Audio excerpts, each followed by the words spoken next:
સહજાત્મ સ્વરૂપ પરમ ગુરુ જય પ્રભુ. તમારો પ્રશ્ન 12 ભવનાની પૂજામાં આવે છે તેમ કે ભવ ભટકત 10 દ્રષ્ટાંતે દુલ્હો નરભો પાયો. આ 10 દ્રષ્ટાંતે ક્યાં? ભવ ભટકત 10 દ્રષ્ટાંતે દુલ્હો નરભો પાયો, રાજ તેરો દર્શન દુર્લભ પાયો, મોકું કર્મ નઠારે નચાયો, રાજ તેરો દર્શન દુર્લભ પાયો. સંબુદઃ જંતવો માણુસત્તમ દઠ્ઠું ભયમ બલિસેણમ અલંબો, એગંત દુઃખે જર્યેવલોએ સક્કમણા વિપર્યા સુવેઈ. સુગડાંગનું 7મું અધ્યયન 11મો શ્લોક છે. એ જીવો તમે બૂજો, સમ્યક પ્રકારે બૂજો. મનુષ્યપણું મળવું બહુ દુર્લભ છે અને ચારે ગતિને વિશે ભય છે એમ જાણો. ઉત્તરાધન સૂત્રના 3જા અધ્યયનમાં પહેલો શ્લોક છે કે ચત્તારી પરમ દુલ્લાણી અંગાણી જંતવો માણુ સત્તમ સુઈ શ્રદ્ધા સંયમમેય વીર્યમ. આ 4 દુર્લભ બોલમાં પહેલો બોલ મનુષ્યપણું છે જે દુર્લભ છે. અવ્યવહાર રાશિમાંથી વ્યવહાર રાશિમાં આવતા કેટલો કાળ ગયો અને પછી 1 ઇન્દ્રિયમાંથી 2, પછી 3, પછી 4 અને 5 ઇન્દ્રિય મળતા જેનો આગલો છેડો ન મળે એટલો કાળ વીત્યો કાળ અનંત તે. 5 ઇન્દ્રિય તો મળી પણ અસંગના ભવમાં શું કરે? સંગની પણ મળ્યું તો પણ તિર્યંતના ભવ, નારકીના ભવ, તેમાંય શું કરે? આ બધી જગ્યાએ દુઃખો સહન કરતાં મનુષ્ય ભવ મળ્યો જે મોક્ષની બારી જેવો છે, પણ જો લપસી પડે તો ક્યાંય જઈ પડે.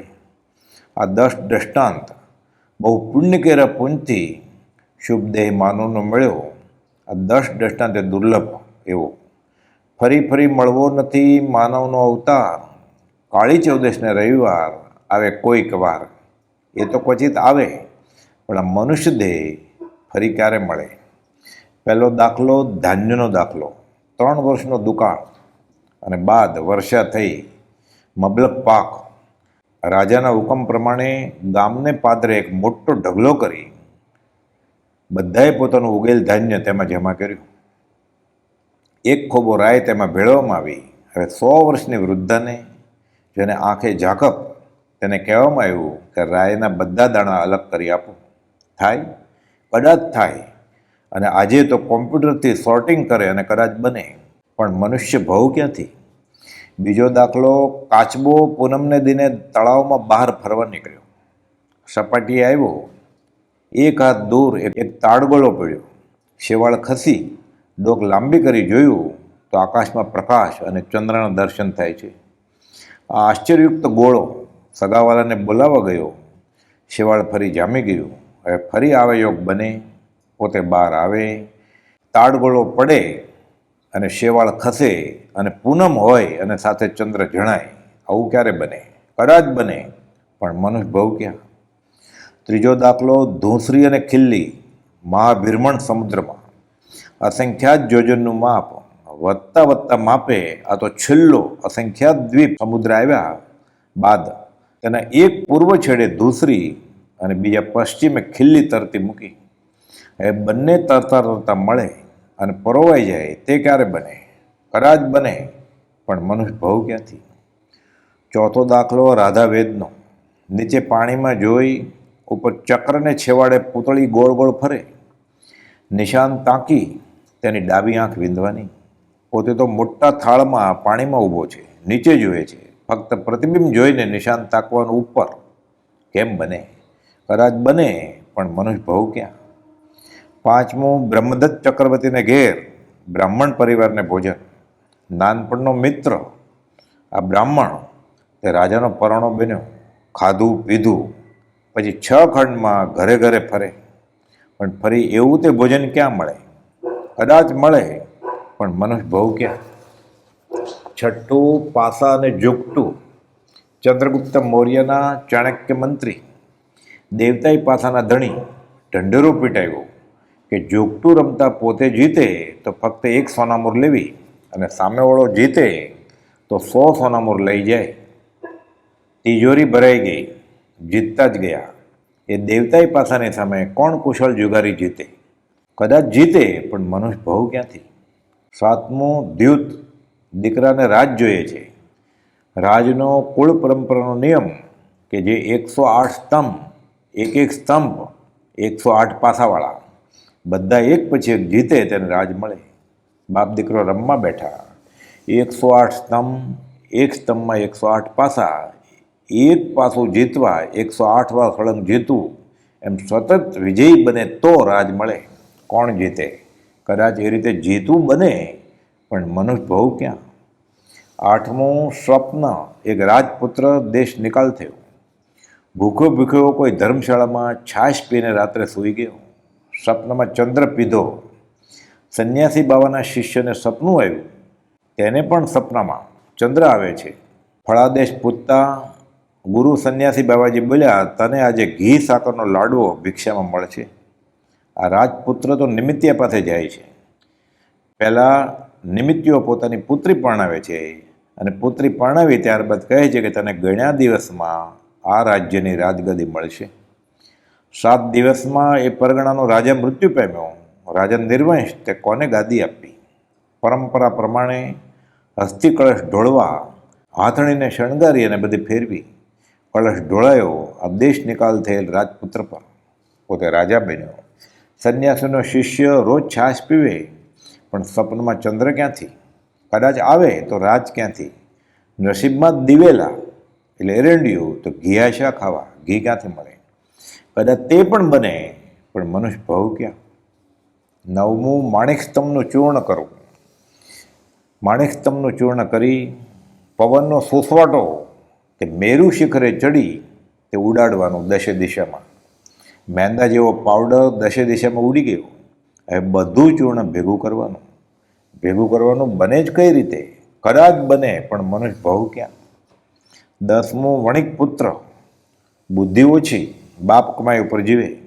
વણિક પિતા પરદેશ ગયા છે, પણ આ ગામમાં રિવાજ એવો કે જેટલા કરોડ રૂપિયા હોય તેટલી બંગલાની અગાશીએ ધજાઓ ફરકે.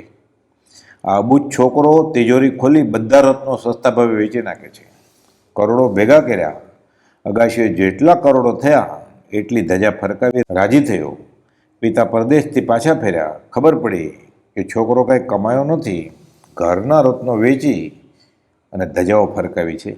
ઘરમાંથી કાઢી મૂકે છે અને કહ્યું, બધા રત્નો ફરી ખરીદાય તેટલું કમાઈને આવો, પછી જ ઘરમાં પ્રવેશ મળશે.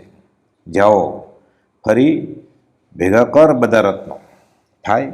કદાચ બને, પણ મનુષ્ય ભવ ક્યાં? આટલી મનુષ્ય ભવની દુર્લભતા.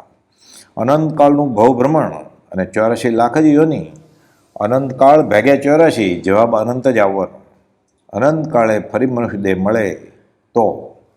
મોતનું ઔષધ હું તને આ દઉં છું, વાપરવામાં દોષ કરજે નહીં. પરમ કૃપાળુએ વચનામૃત 150માં આ બોધ્યું.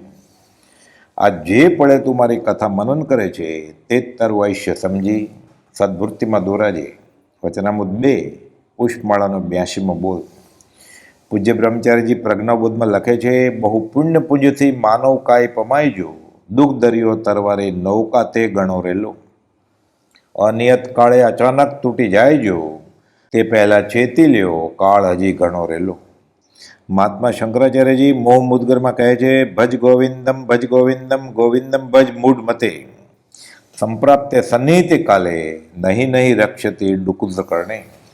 મરણ નજીક આવ્યું, હવે વ્યાકરણ ગોખે કામ ન ચાલે. ચિંતામણી રત્ન. એક વાણિયાનો છોકરો રોજ ઝવેરીની દુકાને બેસે અને રત્નોની પરીક્ષા કરતા શીખે. એમ કરતાં કરતાં તેણે ચિંતામણી રત્નનું નામ સાંભળ્યું અને લાગ્યું કે આ જો મને મળી જાય તો જે ઈચ્છે તે મળે. તો પછી ધંધો બધો કરવો મટી જાય. માટે આપણે તો એ રત્ન મેળવવું. બધાને પૂછે છે કે આ મળે ક્યાં? કોઈએ કહ્યું રત્નદ્વીપમાં. પૂછતા ફરતા પહોંચ્યો દૂર દેશે. એક ભૌમ્યો મળી ગયો. વાણિયાના છોકરાએ કહ્યું કે રત્નદ્વીપ ક્યાં છે? તેણે કહ્યું, મેં જોયું છે. છોકરાએ કહ્યું, મને લઈ જાઓ. કહ્યું, ₹1,00,000 મને આપો તો હું લઈ જાઉં. છોકરાએ તેને ₹1,00,000 આપ્યા.